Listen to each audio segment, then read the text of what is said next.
Olá, amigos de Carta Capital, sejam bem-vindos a mais um programa Fechamento. O meu nome é Rodrigo Martins, eu sou um dos editores da revista Carta Capital e hoje eu estou na companhia da repórter Mariana Serafini. Seja bem-vinda, Mariana. Oi, Rodrigo, boa tarde, Thaís, e a todo mundo que está aí em casa, os nossos YouTube espectadores. Tá certo.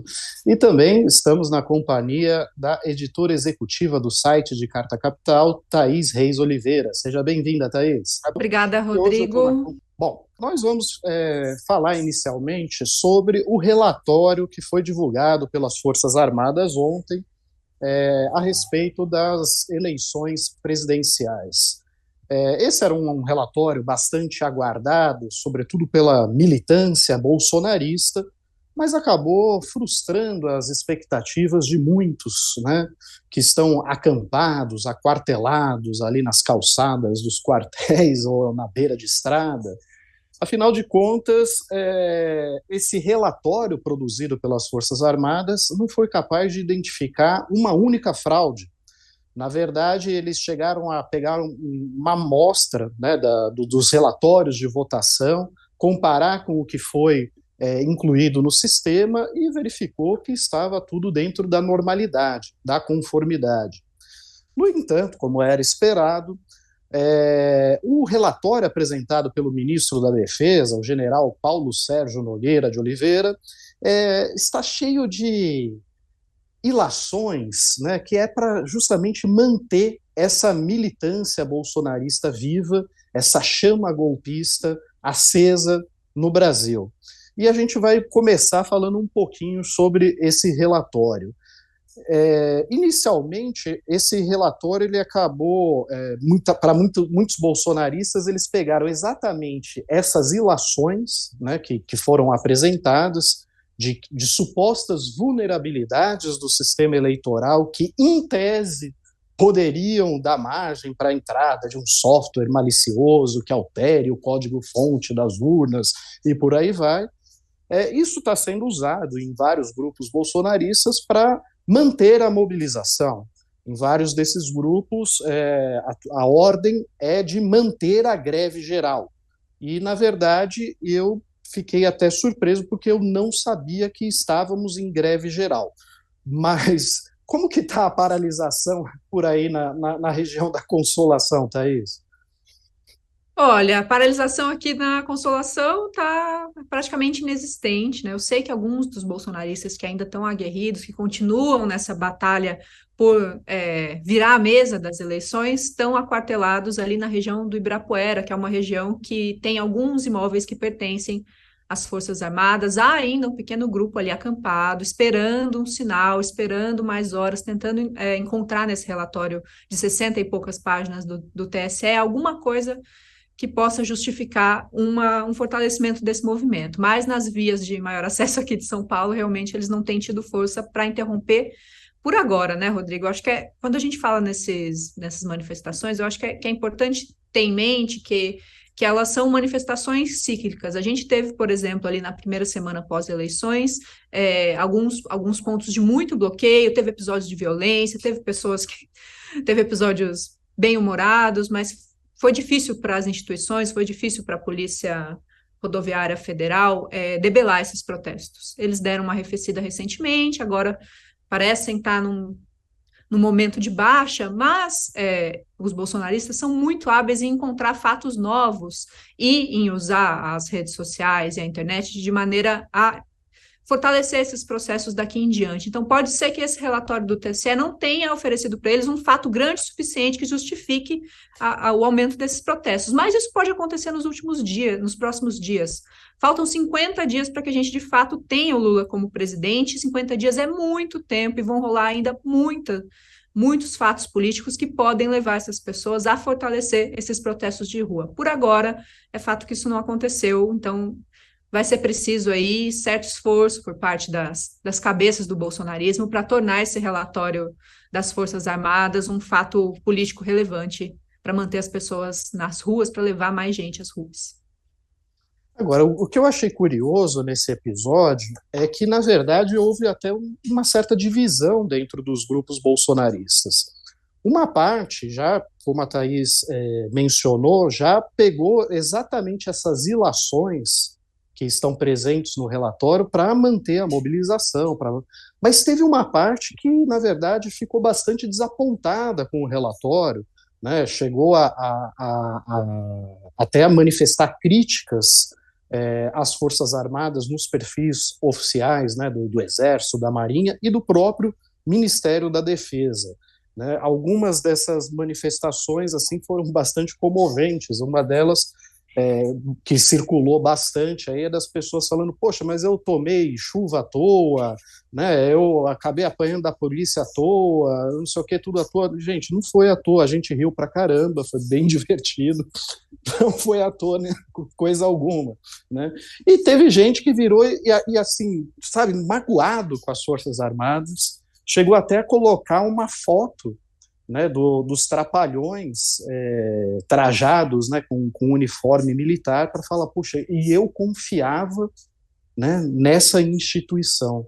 E não é que justamente hoje, por uma infeliz coincidência, falece o ator Paulo Guilherme, que deu vida ao Sargento Pincel, né, da trupe dos Trapalhões.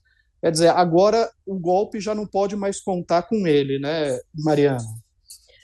É uma perda do mundo artístico, do mundo cultural, mas a gente tem o que a gente estava falando antes de começar, né? As piadas, o Brasil tá uma piada, assim, vai levar um tempo para os humoristas voltarem a ter um trabalho respeitado, porque o que está acontecendo diariamente e essa turma aquartelada e dando motivo para virar meme, que é a nossa melhor fábrica, a nossa maior indústria nacional no É o país da Brasil, piada pronta, né?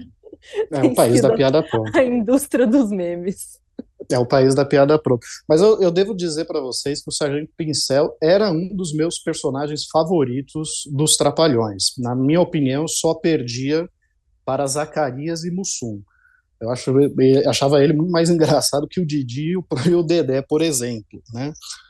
E o personagem ele é curioso, porque ele vai surgir ali nos anos 80, né, justamente como uma sátira, né, dos militares que haviam acabado de sair do poder e perder prestígio, né? Então você via aquele sargento irado, né, que tentava colocar ordem nas coisas, mas com aqueles soldados que não inspiravam muita confiança. Realmente era uma cena bastante caricata, e o ator Paulo Guilherme realmente vai deixar muita falta por conta disso, embora eu até prefira outros personagens que foram criados por Jô Soares na mesma época, né, como o General de Pijamas, né, que não, enfim, ele não aceitava o fato de que o Brasil já havia acabado a ditadura, né, e de pijamas ele ficava pontificando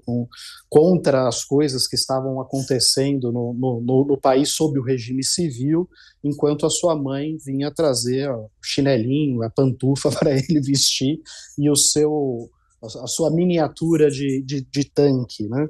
Fora também aquele outro personagem também do Jô Soares, que era um general que dormiu, né, assim, entrou em coma exatamente no momento em que houve a transição, né, do regime militar para o regime civil, e ao ser acordado e informado pelo médico, pelos enfermeiros, do que estava acontecendo no país já sob o regime civil, ele ficava inconformado e falava: coloca o tubo, coloca o tubo.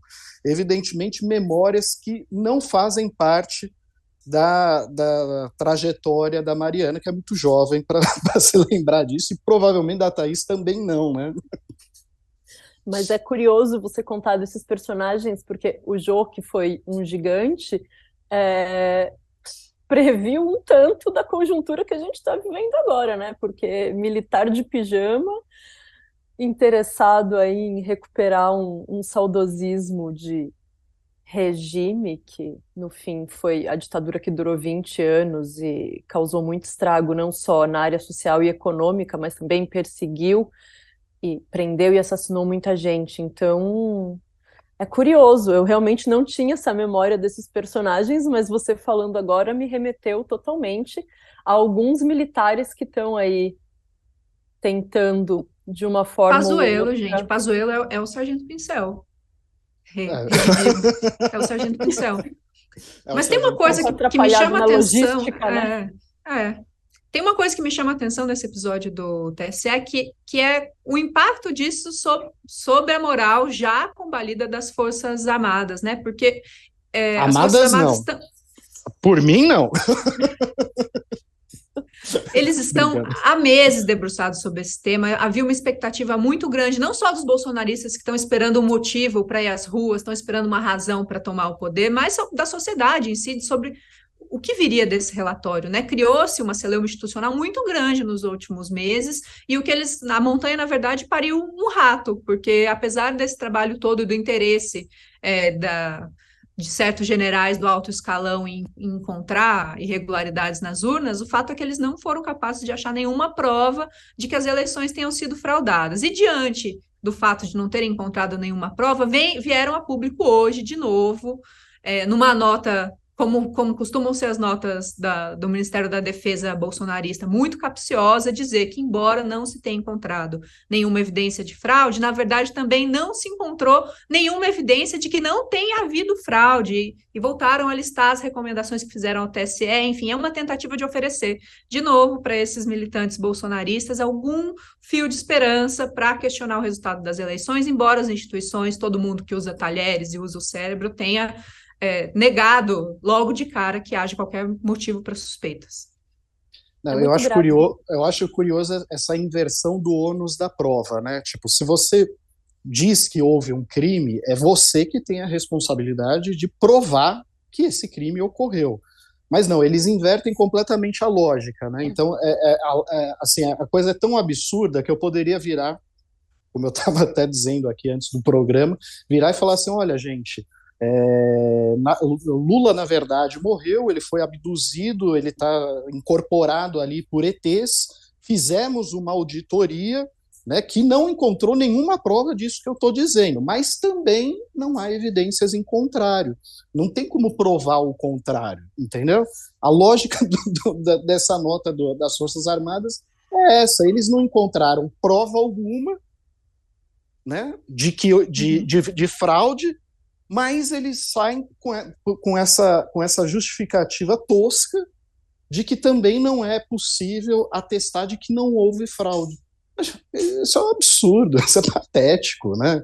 O problema desse material é que ele circula nos grupos bolsonaristas, e aí ele sai dos grupos bolsonaristas ganhando muito fôlego. Dá-se muito recurso. Uma nota do Ministério da Defesa dizendo que não encontrou, tampouco tem provas de que não há fraudes, circulando no meio de um monte de gente que já está atordoada de fake news, de informação mentirosa.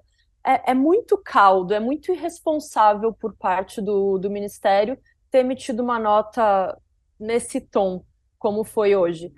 Ultimamente eu dei um mergulho, nos últimos dias eu dei um mergulho nos grupos bolsonaristas, eu vou dar um spoiler aí da próxima matéria que eu estou fazendo, e entrei em alguns grupos no WhatsApp, no Telegram, e é impressionante a rapidez com que eles repercutem esses conteúdos. Ontem, minutos depois que tinha saído o relatório, já estava chovendo material nos grupos dizendo que tinha havido fraude, sim, eles tinham conseguido encontrar nas 60 páginas as provas de fraude, então estavam produzindo já muita coisa. E ontem aconteceu um negócio curioso que foi, olha, tem coisas que aconteceram que a gente não pode falar pelo Telegram, porque a gente é monitorado por aqui. Então eles criam um link para uma conferência externa, fora dessas plataformas, que daí você vai mais fundo ainda na Deep Web, e se encontra com essas pessoas, e eles estão falando assim, palavras doidas. O problema é que essas pessoas trabalham muito pelo campo do afeto. Eles saem desses grupos munidos de muita informação falsa e mandam no grupo da família, mandam lá no grupo do trabalho, no grupo da cerveja dos amigos, no grupo da pelada. E essas pessoas têm alguma autoridade onde elas estão falando. Afinal, é primo, é irmão, é parente de alguém, é amigo, é alguém em que as pessoas confiam. Então, essa máquina da fake news sendo alimentada dessa forma pelo campo institucional é muito grave. A gente precisa. Não tem como saber onde isso vai parar, sabe? É realmente muito. Eu achei grave essa nota hoje do Ministério, nesse tom. É que, Porque é eles que sabem assim, o uso que vai ser dado. existe de fato, né, uma parcela ampla da sociedade que aderiu ao bolsonarismo como uma seita, né? Essa é que é a verdade. Tudo que o Bolsonaro fala é verdade, tudo que vai ao contrário do que ele diz é entendido naturalmente como uma espécie de violação a um dogma sagrado, né? E eles acreditam fielmente nessas coisas, né? É diferente, por exemplo, de um empresário espertalhão, que eventualmente ele está espalhando fake news adiante porque ele tem interesses econômicos muito estabelecidos, né, para manter o governo Bolsonaro, porque tem algum benefício ali por trás. Não, a gente está falando assim de um segmento da sociedade que realmente acredita, né, que o Bolsonaro é ali um grande líder antissistema que está tentando salvar o Brasil da corrupção, né, e que as eleições foram fraudadas, e eles acreditam nisso a tal ponto, né, que um desses bolsonaristas chegou a pular de uma ponte em Juiz de Fora, pedindo para que o exército intervisse e salvasse o Brasil do comunismo. O comunismo, né? Então você vê o grau de loucura, né, de insanidade que move muitos desses grupos e que faz com que eles estejam, de fato, em greve geral na porta de quartéis. Muito embora vários deles, assim, pelo menos pelas imagens que eu vejo da televisão, me parece que já estão aposentados há muito tempo, ou que talvez tenham sido contratados ali como figurantes pelo velho da van. Mas, a parte Esse é um isso... outro tópico interessante do tema manifestações golpistas, Sim. que é a questão dos financiadores, né? Começam a aparecer agora, as investigações avançam um pouquinho, e começam a aparecer agora o nome de pessoas que estariam por trás da organização desses protestos. Eu concordo pessoalmente muito com o que o Rodrigo colocou aqui, de que esse bolsonarismo de pendor golpista opera em dois níveis. Um são dos empresários, das pessoas que têm interesse em manter o Bolsonaro, pelo menos como um líder de oposição relevante, mas de preferência no poder, o Luciano Hang, esses empresários que já foram listados em outros inquéritos como apoiadores do governo, gente que injeta dinheiro nisso. E em outro nível estão os militantes, as pessoas que acreditam, por incrível que pareça, acreditam fortemente nessas notícias falsas e que o Bolsonaro é o líder que vai livrar o Brasil do comunismo, que estão levando esses protestos adiante. Eu não acho que essas pessoas estejam sendo pagas, por exemplo, para comemorar a prisão do Alexandre de Moraes, ou para orar em torno de um pneu, ou para subir, enfim, se agarrar ao para-brisa de um caminhão em alta velocidade. Mas começam a aparecer informações de que sim, tem dinheiro grande sendo investido na manutenção desses protestos. Há alguns dias, mais precisamente há 2 dias, o Mário Sarubo, que é o procurador de justiça aqui de São Paulo, disse haver abre aspas aqui para ele, uma grande organização criminosa envolvida nos bloqueios das rodovias e com funções pré-definidas, com arrecadadores, com números do Pix. Essas coisas devem aparecer aí nos últimos dias, talvez sirvam para debelar de vez esses protestos, vamos acompanhar, né? Mas existem, para mim, dois níveis muito bem delimitados ali, que são dos empresários, que são das pessoas que têm interesses financeiros nisso, e dessa militância que está à mercê dessa desinformação, que está flutuando nesse caldo, que está, enfim, vivendo um ambiente informacional que é cada vez mais apartado dos consensos, né? Do consenso que leva a democracia adiante. Pois é, pois é. Inclusive o site publicou uma nota dia desses mostrando que o Ministério Público de Santa Catarina já identificou, por exemplo, 12 desses financiadores, né, que estariam colocando dinheiro ou oferecendo insumos, recursos para manter os bloqueios ilegais nas rodovias do Estado, né? E já não é de hoje também que há a denúncia de que a Avan, do nosso sempre lembrado velho da van, forneceu caminhões para participar desses bloqueios, fora a passagem dele registrada em vídeo por restaurantes de algumas dessas rodovias, apoiando, incentivando os movimentos golpistas. Então, de fato, você tem os espertalhões e você tem os fiéis. E esses fiéis, para mim, são fiéis no sentido de seita mesmo, assim, é quase uma seita de Jim Jones, porque à medida que o sujeito se dispõe a pular de uma ponte pedindo intervenção do exército, é porque realmente, assim, essas pessoas estão dispostas a tudo, até a sacrificar a própria vida por conta disso. Mas eu vou ler aqui alguns comentários. Yoshi Roberta diz: é assustador, gente. No dia seguinte ao primeiro turno, saí de um grupo que nem era de política, mas o teor era tóxico demais. Vamos fazer o que o capitão mandou. Um horror, triste. Kelvia Palácio diz: são no mínimo patéticos, bizarros. Valdeci Anselmo diz: só no Brasil acontece essa interferência militar nas eleições, até quando? E Mendel Barreto acrescenta: para início de conversa, Milico não opina sobre eleição. Concordo, Mendel, e esse foi um grande equívoco de um outro ministro do Supremo Tribunal Federal, à época que ele estava na presidência do Tribunal Superior Eleitoral, o ministro Luiz Roberto Barroso, de ter chamado, de ter convidado as Forças Armadas para auditar as eleições. Isso nunca foi papel das Forças Armadas, e eleições não é um assunto do Exército, das Forças Armadas, é um assunto de civis, né, da população civil. Quem organiza a eleição é a população civil. Os militares, eles cumprem um outro papel muito bem delimitado, que é fazer a defesa do país em caso de agressão de alguma nação estrangeira, né, ou para controlar um grande distúrbio, alguma coisa que ocorra no país e preservar as instituições democráticas. Esse é o papel das Forças Armadas. É preservar a democracia e defender o país de agressões estrangeiras. Mais nada. O problema é que nos últimos anos houve um alargamento muito grande das funções das Forças Armadas. De repente, as Forças Armadas foram chamadas para auxiliar em obras de infraestrutura. De repente, as Forças Armadas foram chamadas para fazer segurança pública, né, para substituir a polícia em operações no Rio de Janeiro e em outros estados brasileiros. E isso é muito grave, porque as Forças Armadas elas não são treinadas para fazer a segurança das pessoas, visando preservar a vida do cidadão em primeiro lugar. Eles foram treinados para matar o inimigo. Né? E é nessa lógica do inimigo, quantas pessoas não foram abatidas pelas Forças Armadas no Rio de Janeiro na época da intervenção?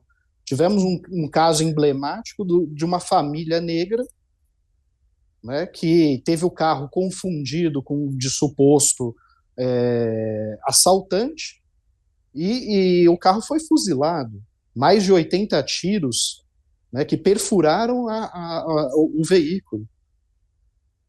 Isso é absurdo, né? Mas esse alargamento das funções das Forças Armadas é um problema que tem sido construído há muito tempo.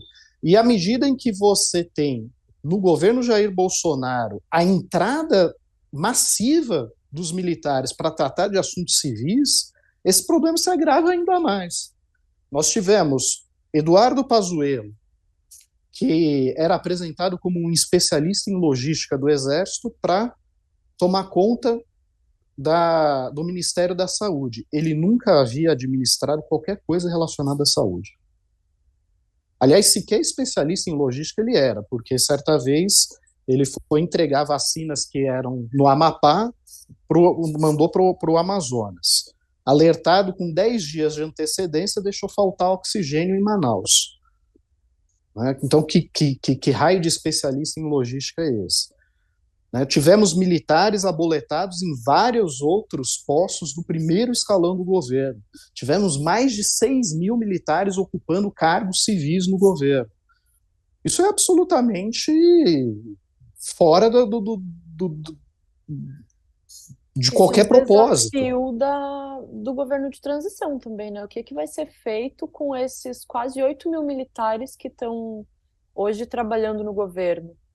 Porque como é que você vai simplesmente demitir essa turma ou Uhum. tirar dos cargos onde eles estão atuando? Thaís, você está Sim. acompanhando mais a transição aí? Conta pra gente. Então, ó, os interlocutores das Forças Armadas na imprensa têm, enfim, informado que apesar do relatório, que apesar dessa tentativa de insuflar os manifestantes bolsonaristas que estão nas ruas, que a transição está rolando. Então, na mesa dos adultos, a nível institucional, as coisas estão caminhando. E o que os militares têm feito chegar ao governo de transição é que eles gostariam de um ministro civil moderado, assumindo o Ministério da Defesa a partir de 2023, ou seja, é uma tentativa de manter, de apaziguar os ânimos e de que a caserna não sofra represálias e que não sofra, por exemplo, prejuízo nos seus vencimentos, que no fim é o que importa para a massa dos oficiais das Forças Armadas no Brasil, né? Que salários, são benefícios, são essas sinecuras aí que o governo Bolsonaro só tornou ainda mais chocantes, exorbitantes. Então, isso está rolando, por outro lado. E já que o Rodrigo falou em Pazuello, falou dos erros que foram protagonizados pelos militares agora no governo Bolsonaro, a gente tem boas notícias quando olha para os nomes que estão compondo esse governo de transição. Vale lembrar que o governo de transição vai seguir durante esses 2 meses, né? A ideia é entender que políticas públicas estão funcionando ou não, é arrumar a casa para que o governo, a partir de Lula, a partir de 2023, faça de fato nomeações. Não quer dizer que todo mundo que participa do governo de transição agora vai de fato ocupar um cargo no governo real oficial. Mas os nomes que o Geraldo Alckmin, que é quem está chefiando esse processo, tem anunciado até aqui, dão um sinal positivo, especialmente quando a gente compara com os nomes que compuseram os ministérios bolsonaristas nesses 4 anos. A gente teve hoje, por exemplo, Mas ele não precisava de muito, né? não precisava de Botava um muito, mas cone lá, as pessoas tava melhor. precisam sonhar de novo, Rodrigo. A gente precisa, enfim, ter perspectivas para o futuro. Então, nesse sentido, é bom, né? Hoje o Alckmin Não, nomeou participantes de mais 6 grupos técnicos para transição: comunicação, direitos humanos, igualdade racial, indústria e comércio, planejamento, mulheres. Tem alguns nomes bem interessantes, como o Silvio Almeida, jurista, enfim, que é o cara que mais sabe e fala sobre racismo estrutural no Brasil. A Aniele Franco, que é a irmã da Marielle Franco. A gente tem a Maria do Rosário nos direitos humanos. A Alessandra Orofino, que é uma pesquisadora que eu gosto muito, que está auxiliando, né, no gabinete do Ministério de Comunicação. A gente tem ventilado o nome da Sônia Guajajara como um consenso dentro do gabinete de transição para assumir o Ministério dos Povos Originários. Guido Mantega voltou ao planejamento, orçamento e gestão na companhia de figuras que hoje fazem parte que estão mais ligadas ao desenvolvimentismo, ao petismo, como Guilherme Mello, que é economista da Unicamp, mas também os pais do Plano Real, Pércio Arida e André Lara Rezende, estão compondo esse grupo. Então, parece haver uma tentativa de unir pessoas de diversas frentes e de criar consensos para esse futuro governo. Na relação com o Congresso, o que a gente tem até aqui também são sinais positivos, que é o PT fazendo acenos a Arthur Lira, que, claro, não está respondendo a essa simpatia de graça, ele quer o apoio à sua reeleição. A tentativa de aprovar uma PEC da transição que garanta orçamento para a manutenção do auxílio de R$ 600 e para um aumento do salário mínimo está também caminhando. Lembrando que a PEC precisa de 2/3 de aprovação em 2 turnos, tanto na Câmara quanto no Senado, ou seja, é uma negociação muito difícil.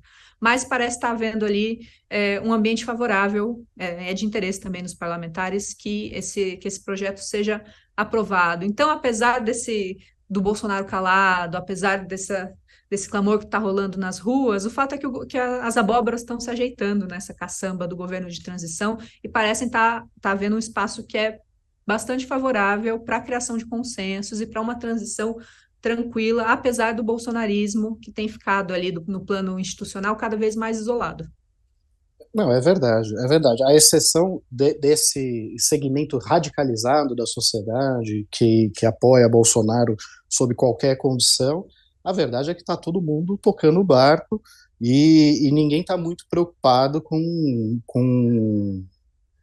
esses esbirros do Bolsonaro, muito menos o seu silêncio, que, na verdade, eu até acredito como sendo a primeira grande realização do governo Lula, né, porque a gente estava habituado a escutar pelo menos 10 barbaridades por dia. Você vê o Bolsonaro em silêncio aí por vários dias é um grande alento para muita gente, em 50 particular para dias, mim. mais 50 dias. Outro dia eu vi um mentirômetro, que era um site que media as mentiras do Bolsonaro diariamente. Gente, tem dias que ele falava 30 mentiras. 30 mentiras sendo presidente do Brasil. Imagina isso. Como é que é o que no começo, antes da gente entrar no ar, a Thaís estava falando? Às vezes é uma bobagem que para a gente conseguir desmentir e mostrar o que é a verdade sobre, a gente precisa de 3 edições de revista, de 5 matérias no site, de 6, 7 especialistas falando um negócio que ali, com uma frase, o Bolsonaro resolveu, sabe? É uma mentira que vai ser contada à exaustão. Pois Eu é. falei, De fato, é um grande feito do governo Lula. Não, não, é que eu acho que às vezes, na verdade, ele sofre de mitomania mesmo, né?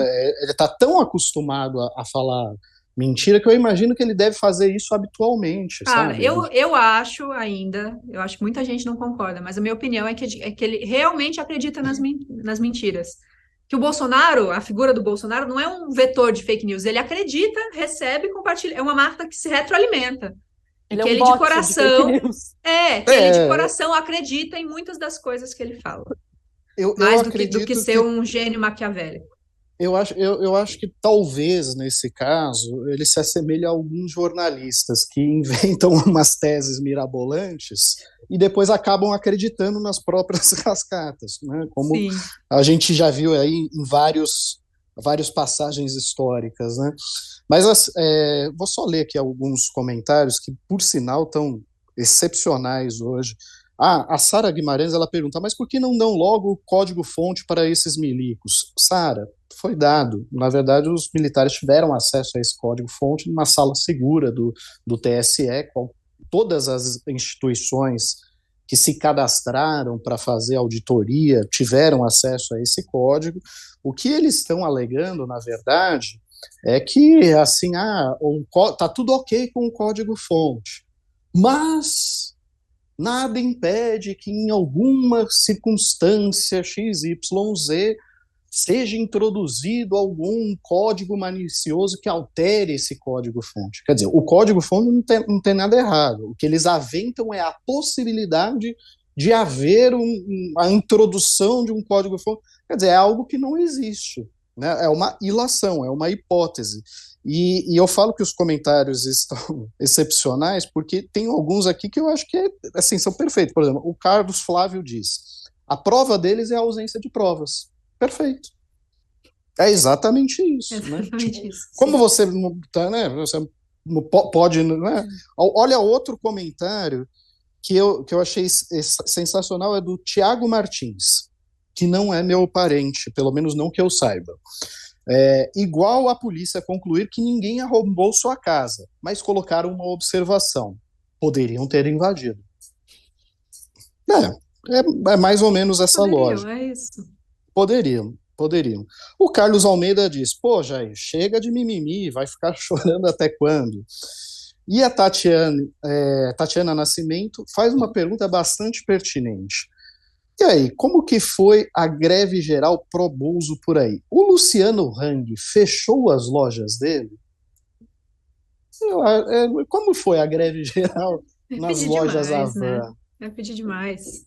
Deu folga para os trabalhadores da Van, mandou todo mundo para casa. Eu estou desconfiado, na verdade, é que essa turma não está em greve coisíssima alguma. Eles estão fazendo dupla jornada, sabe? Trabalha na loja durante o expediente e ainda tem que ficar umas 2 horas dando expediente no bloqueio, sabe? Sim. Porque Sim. é chocante, né? Mas assim, antes de dar sequência aqui, eu vou pedir para o Kaká exibir para a gente uma declaração que foi dada pelo presidente Lula no dia de hoje, justamente sobre o relatório das Forças Armadas, no qual, fundamentalmente, ele critica, né, o papel humilhante a que as Forças Armadas foram reduzidas por Bolsonaro durante o seu governo e, sobretudo, nesse episódio em que eles, enfim, patético, que eles ficam questionando a segurança do sistema eleitoral brasileiro. Cacá, solta pra gente, por favor. E ontem aconteceu uma coisa humilhante, deplorável para nossas Forças Armadas. Um presidente da República, que é o chefe supremo das Forças Armadas, não tinha o direito de envolver as Forças Armadas a fazer uma comissão para investigar urnas eletrônicas, coisa que é da sociedade civil, dos partidos políticos e do Congresso Nacional. E o resultado foi humilhante. Foi humilhante. Eu não sei se o presidente está doente, não sei o que está, mas ele tem a obrigação de vir à televisão e pedir desculpas à sociedade brasileira e pedir desculpas às Forças Armadas por ter usado as Forças Armadas, que é uma instituição séria, que é uma garantia para o povo brasileiro contra possíveis inimigos externos, fosse humilhada apresentando um relatório que não diz nada, nada, absolutamente nada daquilo que ele durante tanto tempo acusou. Bom, vimos aí a declaração de Lula, que eu acho que resume perfeitamente bem essa situação lamentável, né, das Forças Armadas ficar dando pitaco sobre o sistema eleitoral brasileiro e colocando em dúvida, colocando em xeque o resultado das urnas com base em ilações. A Yoshi Roberta diz: Rodrigo, não vejo a hora que você faça o Manda no Zap com a piada do General Benjamin. Pô, Yoshi, mas aí é muita quinta série, né? O pessoal cair numa piada dessa foi realmente bem curiosa. O Ed Souza diz: para nós é um alívio o Bozo calado, imagine para vocês jornalistas. Olha, não tem essa de jornalista, eu acho que é para qualquer um que tem o mínimo de bom senso, né? Um aspecto que eu gostaria de chamar a atenção, e o presidente Lula falou sobre isso também no discurso que fez hoje, é sobre o papel muito habilidoso do ministro Alexandre de Moraes ao longo de todo esse processo, né? Se o ministro Luiz Roberto Barroso deu um tiro no pé ao chamar as Forças Armadas para dar pitaco nas eleições, que não é uma atribuição dela, nunca foi, o ministro Alexandre de Moraes ele tem se comportado de uma maneira muito assertiva em relação às pessoas que estão difundindo, propagando fake news, encampando movimentos golpistas e participando das organizações desses atos. E eu imagino, Thaís, que a resposta que ele deu a esse relatório das Forças Armadas não poderia ser melhor, porque ele não entra em detalhe sobre essas ilações, ele simplesmente fala: não encontrou nenhuma prova de fraude, obrigado, analisaremos as sugestões. Quer dizer, é a melhor resposta possível, né? Sim, e que veio muito rapidamente. Logo que esse relatório chegou às mãos da imprensa, coisa de minutos depois, o TSE já tinha divulgado uma nota oficial, breve e muito direta, dizendo que considerava as conclusões do relatório um sinal, enfim, mais uma manifestação pela lisura das urnas, né? Então foi muito rápido. Ele voltou a ser perguntado hoje, Rodrigo, por jornalistas, logo depois que a defesa divulgou essa segunda nota, colocando ali em xeque, dizendo que não encontrou fraudes, mas também não quer dizer que não tenha, que o assunto urnas já está encerrado há muito tempo. E essa foi a resposta das instituições, veio nesse tom, né? Veio nessa coisa de encontrar nessa posição das Forças Armadas um recado pró-urnas.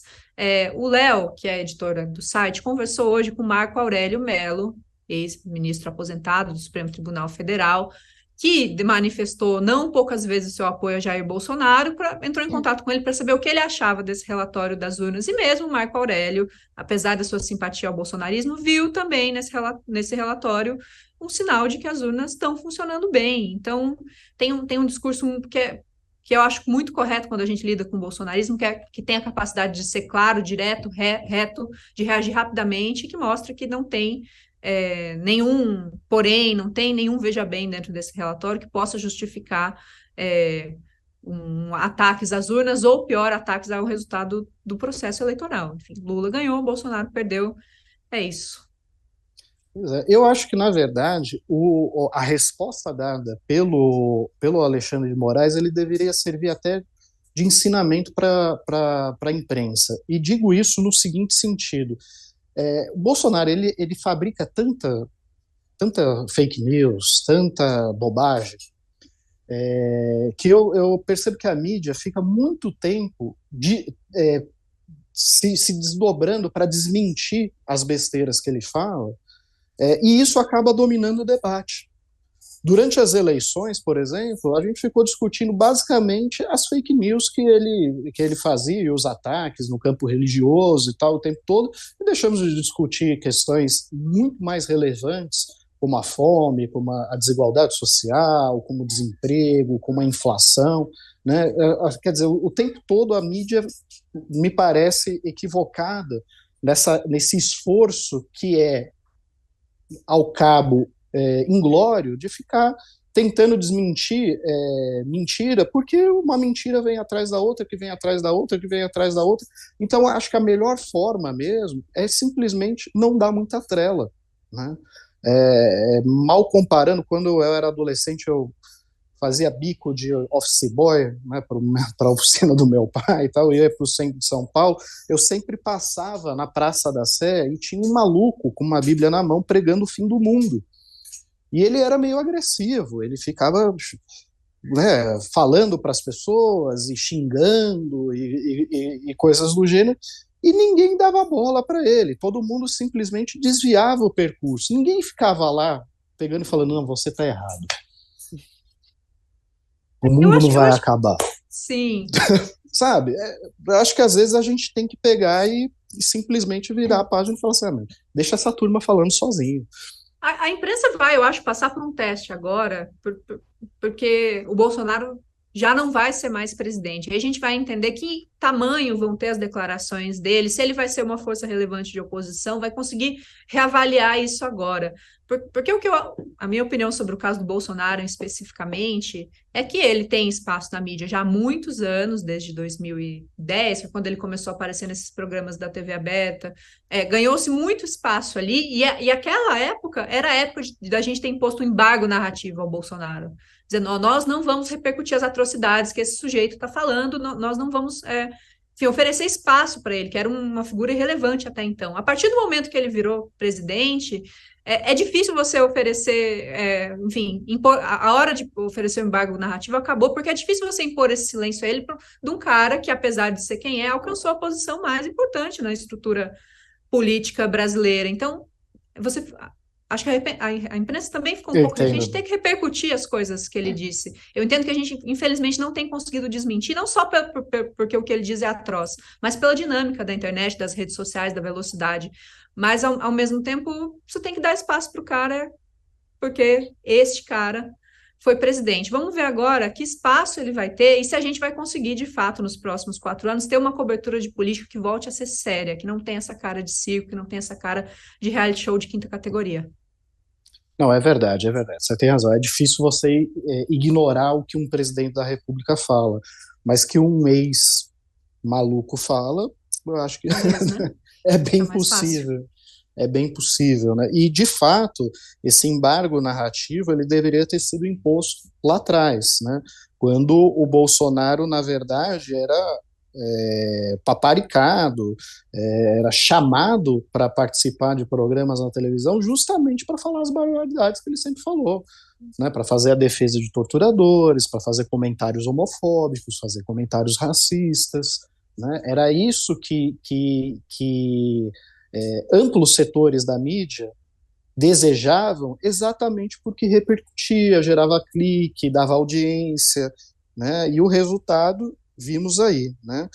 Agora, vamos entrar aqui um pouquinho, né, do tema da revista. Nós estamos com uma capa aí que um pouco fora, né, do tema corrente, né, que lançando luz sobre essa dupla, Moro e Dallagnol, muito por conta de um incômodo, né, do Mino do Mino Carta, diretor de redação da Carta Capital, com essa dupla que foi poupada, né, essa dupla que comprovadamente moveu um processo fraudulento no episódio, durante a Operação Lava Jato contra o Lula, que impediu que o Lula disputasse as eleições de 2018 e que, apesar de todas as evidências e provas, né, de que eles agiram de forma fraudulenta, tanto que os processos contra o Lula foram anulados pelo Supremo Tribunal Federal, e isso eles não foi só descondenado, como a turma gosta de falar, um termo que não existe, né? Aliás, eu gostaria muito de saber se o Augusto Nunes, que é um dos jornalistas que gosta de propagar esse termo descondenado, se ele também se considera um descondenado toda vez que ele é descondenado pela segunda instância quando ele sofre um processo na esfera civil, né? Porque é comum jornalistas sofrerem processos por danos morais, eventualmente você sofre uma condenação na primeira instância e é absolvido na segunda instância. Por isso ele é um descondenado também? Enfim, é uma coisa, delírios de mentes bolsonaristas. Mas, voltando aqui ao tema, o fato, né, é que essa dupla ela permanece não só impune, né, como acaba de conquistar um mandato legislativo, né, Moro no Senado e Dallagnol na Câmara dos Deputados. E tem uma outra reportagem, essa um pouco mais atual e calcada, né, nas circunstâncias do debate atual, assinada pelo Maurício Tuzol, que fala sobre essa malucada tese, né, de se conceder uma anistia a Bolsonaro e todos os seus cúmplices em nome da pacificação do país. Isso chegou a ser aventado pelo ex-presidente Michel Temer. Aliás, ex-presidente, eu não gosto desse termo, porque ele ocupou de forma ilegítima o cargo. Mas, enfim, de toda forma, oficialmente ele foi, né, presidente da República após o impeachment de Dilma. Essa tese ela foi aventada por Temer um pouco antes, né, das eleições e ganhou força novamente nos últimos dias, incentivado por muitos bolsonaristas que, inclusive, temem, de fato, ser responsabilizados, né?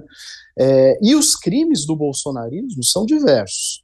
Bolsonaro ele vai ter que responder por crimes no Supremo Tribunal Federal, relacionados, por exemplo, aos inquéritos do STF, que investigam as milícias digitais que difundem essa profusão de fake news o tempo todo, e também da organização de atos antidemocráticos, no qual tem pegadas, tem digitais do governo para tudo que é lado. Então, esse processo, embora ele tenha perdido o foro privilegiado, ele irá responder no Supremo Tribunal Federal de qualquer forma. Outros processos irão para a primeira instância da justiça, né? Por exemplo, os casos em que são investigados os episódios de rachadinha na época em que ele era parlamentar. Os seus filhos também são investigados por isso, né? Mas tem todos os crimes relacionados, por exemplo, ao episódio da pandemia. A CPI da pandemia apontou pelo menos 9 condutas criminosas de Jair Bolsonaro durante a pandemia e que o Procurador-Geral da República, Augusto Aras, se recusou a investigar. Jogou tudo para o arquivo, mas nada impede que esses processos, essas investigações sejam retomadas. E sequer precisa haver um fato novo, basta haver um entendimento diferente por parte do novo PGR, do novo Procurador-Geral da República a ser nomeado pelo presidente Lula, para que para que essa investigação seja feita, e no caso será na primeira instância, né? Falamos há pouco de Eduardo Pazuello. Eduardo Pazuello também tem inquéritos pendentes, né? E pode vir a ser investigado, por exemplo, pela sua desastrosa participação na crise do desabastecimento de oxigênio em Manaus. Afinal de contas, o Ministério da Saúde foi alertado sobre a iminente falta de oxigênio na capital do Amazonas com 10 dias de antecedência, pelo menos. E nada foi feito para evitar aquela tragédia, que resultou na morte de dezenas de pessoas asfixiadas, né? Então, assim, há uma série de crimes que precisam ser esclarecidos. E na opinião de diversos especialistas consultados pelo Maurício para essa reportagem, e eu assino embaixo, isso não irá impedir a pacificação do país. Ao contrário, a falta de justiça é que impede a pacificação do país. Se depois do fim da ditadura nós tivéssemos passado a limpo todos os crimes que foram cometidos nesse período, né, todas as mortes, todas as torturas, os sequestros, as prisões ilegais, os desaparecimentos forçados, será que os militares teriam toda a proeminência que tiveram agora? Será que as polícias no Brasil continuariam com essa estrutura militarizada? Será que ainda haveria a cultura da tortura para a obtenção de provas, para a obtenção de confissões, em tantas polícias como a gente vê nas denúncias? Será que haveria essa postura da polícia militar de tratar o combate ao crime como uma guerra, como um inimigo que precisa ser abatido, e não importa se no meio do caminho você tenha danos colaterais, vítimas civis dessa guerra que se trava o tempo todo contra supostos criminosos, traficantes e por aí vai, né?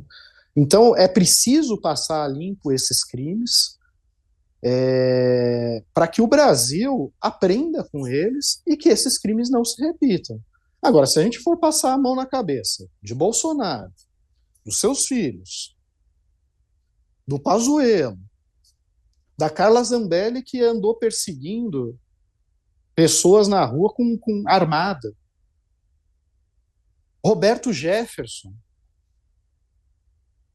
que recebeu agentes da Polícia Federal a tiros de fuzil e disparos de granada, Ricardo Salles, que foi acusado de envolvimento com uma quadrilha que exportava madeira ilegal extraída da Amazônia. Quer dizer, a gente vai perdoar tudo isso, colocar uma pedra no passado em nome da pacificação nacional? E o que garante que essa turma não estará de volta daqui 4 anos, fortalecida, para repetir os mesmos crimes? Eu não sei, o que você acha a respeito, Mariana? Concordo com você, Rodrigo. É muito, muito grave a gente querer repetir um erro que já foi cometido no passado, que é a anistia aos crimes da ditadura, e dá o aval para que nem precisa de 4 anos para que eles continuem cometendo crimes ou outras atrocidades como eles têm feito. O próprio Salles mesmo, super bem votado, deputado em São Paulo, já cotado aí entre os nomes da extrema-direita para concorrer à Prefeitura de São Paulo daqui a 2 anos, vai passar impune um ministro do meio ambiente envolvido num caso de contrabando de madeira. É realmente muito grave. Então, é uma pacificação que não faz sentido, porque não se alcança a paz jogando para debaixo do tapete os crimes que foram cometidos, as milhares de vidas que poderiam ter sido salvas durante a pandemia se tivessem comprado vacina dentro do prazo, começado a vacinar dentro do prazo, se tivessem enviado oxigênio quando foi avisado que precisava de oxigênio em Manaus. Então, é muito grave. Eu acho que o Temer, apesar de ser um cara que tem aí muito prestígio, apesar de tudo, um articulador político muito bem relacionado, acho que aí é pataquada querer perdoar a trupe do Bolsonaro. E você, Thaís, qual a sua avaliação sobre essa Eu acho, movimentação? eu acho que todas essas questões têm que ser, todas essas pessoas têm que ser, no mínimo, investigadas nos próximos anos. Eu entendo enfim, empatizo com muitas dessas ponderações que levam em conta o risco disso criar um caos institucional ainda maior no país. Eu não acho que essas pessoas estão pirando, ou eu acho que existe esse risco, mas todas essas questões têm que ser, no mínimo, investigadas para que a gente não desmoralize as instituições, entende? Com o Bolsonaro, a gente já desmoralizou o Instituto do Impeachment, porque se um cara feito o Bolsonaro não conseguiu ter um processo sequer levado adiante, como a gente vai no futuro tentar derrubar um presidente que volte a cometer um crime de responsabilidade? Se mais de 140 processos nenhum foi levado adiante, a mesma coisa acontece com esses ministros, com essas pessoas que circundam o bolsonarismo, que cometeram, segundo o que a gente sabe até aqui, crimes. Então, eu acho que sim, que logo no início do governo, que nada disso tem que ser colocado debaixo do tapete, que todas essas questões têm que ser, no mínimo, investigadas, para que a gente, enfim, não acabe tentando pacificar o país, tentando passar uma borracha nas coisas, dando mais força para o bolsonarismo no futuro, como vocês dois bem colocaram. Então, o mínimo que se tem que fazer com seriedade é abrir uma investigação diligente para apurar todas essas coisas. Aliás, é bem observado, Thaís, assim, o que estamos pedindo aqui não é vingança, não é assim, puna-se de qualquer forma, não. O que se pede aqui é justiça, é que esses crimes sejam investigados, né, que havendo evidências, provas, os responsáveis sejam processados, tenham direito ao devido processo legal, à ampla defesa, e, se for o caso, sejam condenados pelos seus crimes. É isso. Não é vingança. Vingança é o que, sei lá, é o que muitos bolsonaristas defendem que a polícia Sim, faça.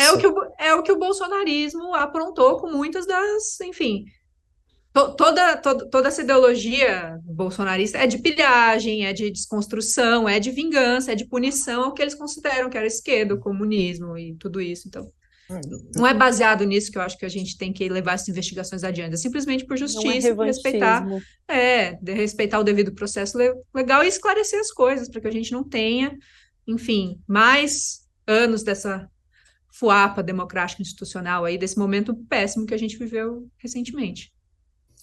Bom, voltando aqui aos nossos comentários, lembrando que vocês podem participar aqui do nosso debate, enviar perguntas, enviar comentários, também fazer doações via Superchat. A contribuição de vocês é sempre fundamental para manter o nosso jornalismo vivo. A Mari diz, é preciso ter alguma prudência. Quem irá punir essa dupla Moro-Deltan? Quem? Mário, como a gente disse, quem deveria cuidar disso é justamente o Ministério Público e o Judiciário. Se eu acredito que isso vai ocorrer, não, eu não acredito que isso vai ocorrer. Até pelo perfil dos nossos ministros do Supremo Tribunal Federal. É forçoso reconhecer aqui que, na verdade, dos 11 ministros que estão lá, e a maioria deles foram indicados por Lula e Dilma, o único que me parece ter alguma coragem é o Alexandre de Moraes, que, na verdade, é um legado do governo Temer. Olha só que vergonha. Né? Mas que deveriam ser investigados, processados e responsabilizados, sim, porque há provas do conluio que eles fizeram para tirar Lula das eleições. É evidente.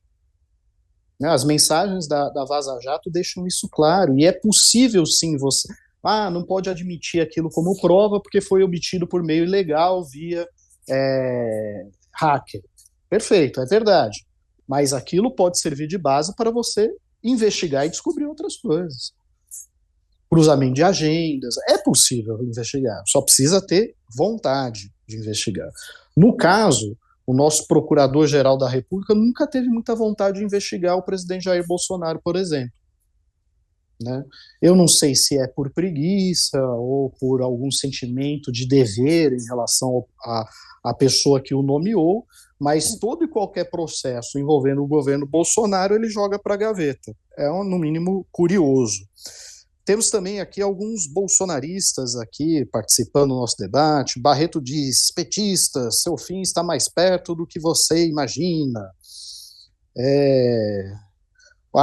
Já Marley Anderson diz, fome vocês vão ver é agora, cambada de comunistas. Marley, eu já vejo a fome todos os dias. Né? Eu não preciso nem sair de casa, toca a campainha aqui todo dia, pedindo coisa em casa. Sabe? É preciso muita insensibilidade para não ver a fome no Brasil. A fome está em todas as esquinas, em todos os faróis. É só você ver. No mercado aqui do bairro, eu estou cansado de ver mulheres que pedem para a caixa ficar informando quando a compra chegar em tal valor e quando chega ela começa a retirar a compra porque não tem dinheiro para complementar, para pagar o restante dos itens que ela tinha planejado pegar. O mercado do bairro já está parcelando comida em 3 vezes no cartão. Se você não enxerga isso, eu sinto muito. Eu lamento por você. Eu lamento, assim, sinceridade. Agora, se você acha que aqui a gente vai comer cachorro como na Venezuela, eu sugiro que você vá para a Venezuela e comprove que lá tem muito cachorro. Eles não são comidos, tá? Mas, em todo caso, há países que sim, que eles degustam cachorros e tal, mas não acredito que seja o caso aqui no Brasil. Tá? Então você pode ficar tranquilo que o seu poodle não está no alvo de ninguém. Já o Paulinho diz, também fui office boy, você comeu churrasco grego lá na Sé, meu cara? Paulinho, essa foi a minha única barreira gastronômica. Tudo que você possa imaginar do centro de São Paulo eu já comi. O dogão prensado, tinha um hambúrguer que custava R$1 na época. R$1, gente. E ainda ganhava aquele suco Tang, que era misturado. Tang, imagina. Tang é luxo, era aquele que era misturado no deixava a boca laranja. De madeira, deixava a boca laranja, bolovo, ovo colorido, coxa creme. Mas o churrasquinho grego sempre acontecia alguma coisa que me desanimava assim na cara do gol. Não que você não tenha pensado sobre. Muitas vezes. Mas sempre. É um teste, é uma prova de fogo. Não, acontecia sempre alguma coisa que desanimava. Sempre acontecia alguma coisa específica que desanimava, e eu prefiro não relatar aqui, porque pode não soar agradável para quem, por exemplo, está prestes a ter uma refeição, ou coisa do gênero. Mas, enfim. E um outro acontecimento da semana também, que chamou bastante atenção, foi a prisão do vereador cassado Gabriel Monteiro, no Rio de Janeiro, ele que é também um bolsonarista, teve o mandato cassado justamente por uma série de acusações de estupro de vulnerável e de assédio sexual, mas ele foi preso desta vez não por conta dessas acusações que levaram à sua cassação, mas por uma nova acusação de estupro, né, Thaís? Isso, foi uma nova acusação de estupro. Gabriel Monteiro, enfim, é mais um dos moralistas sem moral que ganhou fama e notoriedade na internet. Ele filmava operações policiais das quais ele participava, sempre com aquele discurso bastante punitivista, né? Exaltando a polícia do Rio de Janeiro. Foi eleito vereador na esteira do bolsonarismo, começou a incomodar algumas pessoas, e essa investigação, né, que começou, na verdade, por denúncias de assessores dele, foi se desenrolando em vários eventos escabrosos que envolviam assédio moral, assédio sexual, estupro, declarações racistas, discurso de ódio. Foi se puxando um fio ali bastante chocante. É um desses casos que se desdobrou em várias matérias e dessa vez ele foi preso por conta de uma acusação de estupro que não fazia parte desse bojo. Eu vou só recuperar aqui exatamente do caso que a gente está falando para não Não, confundir. pelo que eu vi, assim, foi o relato, foi a acusação de uma estudante de Isso. 23 anos, que teria frequentado uma festa com ele, depois foi para a casa de um amigo dele no Joá, que é uma área do Rio de Janeiro, perto da Barra da Tijuca, e na casa deste amigo, ele teria forçado ela a ter relações sexuais mediante agressões físicas e apontando uma arma para a cabeça dela. Né? Essa moça depois chegou a fazer um exame e constatar que foi contaminada por HPV, pelo vírus do HPV, pelo seu predador sexual. Então, é uma acusação gravíssima. A justiça ainda não liberou os detalhes desse inquérito, porque ele segue sob sigilo, né? Mas ele está preso e acabou sendo transferido, vejam só a coincidência, para o presídio de Bangu 8, onde também está Roberto Jefferson. Eles serão colegas de cela, ou pelo menos vizinhos, né, da mesma comunidade e tal. Eu imagino que o Roberto Jefferson já deve ter apresentado a turma para ele, né, Mariana? Deve ser um cara bem relacionado nesse meio, deve ter já feito a frente ali para receber. Achei ótima a expressão da Thaís, o moralista sem moral, porque é isso mesmo que o Gabriel Monteiro é, um moralista sem moral e criminoso, né? Tá preso, inclusive. Pois é, eu fico até arrepiado quando eu vejo as pessoas usarem o termo cidadão de bem, porque o que eu vejo de cidadão de bem que pratica as piores... É um alarme de canalhas, né? Exatamente. Não tem boa maneira de você descobrir essa pessoa é canalha ou não. Tem uma tirinha do André Dahmer, aquele cartunista, que é antiga já, assim. Nossa, quem imagina que ia ser tão atual? Mas que era um personagenzinho dizendo, um cidadão de bem, e daí ele dizia, o bem acaba com o mal, o bem destrói o mal, o bem mata e oculta o cadáver do mal. É bem por aí, né? É bem por aí. Tem aquela célebre frase que o patriotismo é o último refúgio do canalha. Eu acho que o cidadão de bem é o penúltimo, então. Bom, a gente acabou aqui conversando e eu fui perdendo a noção da hora, já ultrapassamos aqui o nosso tempo, mas tradicionalmente, no encerramento do programa, a gente costuma aqui abrir espaço para considerações finais ou para alguma dica de algum tema que não foi abordado durante o programa. Mariana, qual é a sua sugestão aqui para o encerramento do fechamento? Ontem a gente perdeu a Gal Costa. Hoje o Brasil é um país mais triste, mais pobre, com certeza, sem essa que foi uma das nossas maiores vozes. E então a dica é ouvir Gal Costa, a exaustão, mas eu vou indicar um disco que eu gosto muito, que é o primeiro da Gal Costa, de 1968, auge da ditadura militar, chamado Não Identificado, onde a Gal tem ali 21, 22 anos, quando gravou esse disco, e traz uma série de músicas de amor e também de resistência. Então eu acho que dialogam com o nosso tempo. Essa é a minha dica da semana.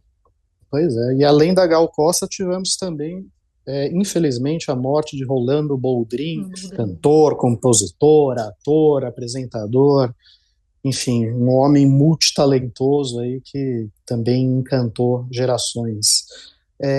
Thaís, qual é a sua sugestão no encerramento do programa? Não, eu gostaria só de falar rapidamente de um outro assunto da semana, que são as eleições de meio de mandato nos Estados Unidos, que eles chamam de midterm.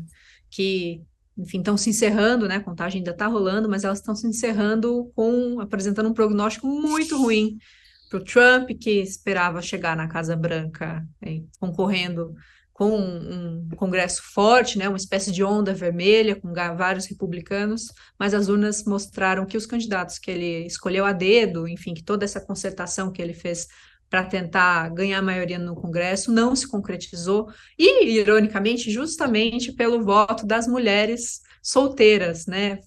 Estão saindo ali algumas análises demográficas dos votos e mostrou-se que as mulheres solteiras votaram em peso no Partido Democrata e foram uma das forças que impediram os republicanos de ganhar mais cadeiras nessas eleições de meio de mandato, o que significa para o Trump, claro que ainda faltam, enfim, a gente tem aí 2 anos até as eleições de fato. O governo Biden enfrenta algumas questões de popularidade, de alta de juros, de expectativas que as pessoas tinham em relação a essa virada que não se concretizaram. Então, todo governo pós-extrema-direita, não só dos Estados Unidos, tem sido governos difíceis, né? Aqui na América Latina também. Mas esse é um sinal ruim para o Trump, né? Que esperava a onda vermelha não se concretizou, o que significa que ele chega mais fraco nas próximas eleições presidenciais e pode não ser o homem forte do Partido Republicano, o rival de Biden de novo, pode não dar sequência aí ao seu plano de poder. Muito bem observado, e apenas assim, informando aqui os nossos espectadores bolsonaristas que quando a gente se refere à onda vermelha nos Estados Unidos, nós não estamos nos referindo à esquerda nem ao comunismo. Vermelho é a cor do Partido Republicano, que é de direita, né? Então, assim, eu sei que isso pode bugar a cabeça de algumas pessoas, mas, de fato, havia uma expectativa muito grande, né, que o Partido Republicano ganhasse de lavada essas eleições de meio de mandato, até por conta da forma como foi feita a campanha, né, a imagem e semelhança do que ocorre aqui no Brasil, repleta de fake news, né, de apelos religiosos, de distorção no debate, enfim, todas as táticas trumpistas foram usadas para tentar bombar essa votação do Partido Republicano. E o Trump tinha a expectativa de conseguir aí uma grande virada, um grande número de cadeiras para reforçar a sua posição, mas isso não se verificou. Aquele tsunami que estava previsto acabou virando uma marolinha, para recorrer aqui a uma expressão que o ex-presidente Lula gostava bastante, né? E isso enfraquece Trump, não só no sentido de que daqui 2 anos ele provavelmente irá enfrentar o Biden ou algum outro candidato do Partido Democrata, mas porque ele está sendo contestado dentro do próprio Partido Republicano. Então, se ele não consegue entregar aquele resultado que ele prometeu, ele abre a possibilidade de outros postulantes do Partido Republicano pleitearem a candidatura à presidência da República, né? Ele pretende voltar a disputar, voltar a concorrer, a se reeleger, né, para a Casa Branca, mas no páreo também está, por exemplo, Ron DeSantis, que acaba de se eleger, né, de se reeleger governador da Flórida, né? Então, na medida em que os trumpistas não conseguem todo esse resultado que estavam esperando, isso acaba fortalecendo também que outros grupos dentro do Partido Republicano acabem pleiteando essa candidatura, o que seria ótimo para a sociedade norte-americana, né? Que o Trump e o Bolsonaro não poderiam lançar um podcast, um curso, enfim, achar uma outra ocupação aí nos próximos anos? É uma ideia. Não estou cobrando, mas é uma ideia. Eu, na verdade, o que eu torço muito é para que a direita se recupere tanto no Brasil quanto nos Estados Unidos, em qualquer parte do mundo, porque, na verdade, o que nós vimos nos últimos tempos foi a direita moderada, a direita democrática, né, perder muito espaço para extremistas, como é o caso de Bolsonaro, como é o caso de Trump nos Estados Unidos, como é o caso de maluco da Hungria e por aí vai, né? E isso é muito preocupante, né, porque a direita não é do mesmo campo político, não tem as suas pautas, mas dá para você negociar, dá para você divergir, dá para você faz parte da política, isso é saudável para a democracia, né? Uma democracia saudável é uma democracia onde há espaço para divergências, né? Para o debate de ideias divergentes. Agora, à medida em que a direita encolhe por conta de uma emergência de extremistas que não têm o mínimo apreço pela democracia, né, que têm inclinações autoritárias, que recorrem à mentira como forma de fazer política, aí realmente isso é muito nocivo para a democracia, para a sociedade, para todos. Bom, obrigado pela lembrança, Thaís, e obrigado por participar do nosso programa, ela que se dispôs aqui a completar a nossa bancada hoje, com a ausência do Barrocal, que saiu de férias para um endereço indefinido, ele nunca diz para onde ele vai. Suponho que deve estar fazendo algum treinamento na Coreia, ou qualquer coisa do gênero, mas obrigado por ter vindo. Imagine, um prazer. E obrigado a você também, Mariana, por ter nos acompanhado aí, e falar um pouquinho aí sobre esse universo dos grupos bolsonaristas. Precisa ter estômago para conseguir mexer nesse tipo de conteúdo, viu? Parabéns. Eu estou fazendo uma piada entre os meus amigos, olá, gente, como se eu fosse uma blogueira, né? Olá, gente, hoje eu sou a Pandora e hoje eu vou fazer um unboxing. Então, entrar nos grupos bolsonaristas tem sido um pouco abrir a caixa de Pandora demais. Pois é. Bom, boa sorte, espero que você tenha estômago para lidar com isso até a conclusão da reportagem. E agradeço, sobretudo, a todos que nos acompanharam até aqui. Obrigado pela paciência, pela audiência de todos. Se vocês gostaram desse vídeo, curta, compartilhe, se inscreva em nosso canal. E não se esqueça de assinar a revista Carta Capital. Se a grana estiver curta, se inscreva no nosso clube do canal, faça uma contribuição espontânea, tem espaço para doação no nosso site também. Repito, a contribuição de vocês é o que mantém o nosso jornalismo vivo. Um forte abraço e até a próxima, pessoal.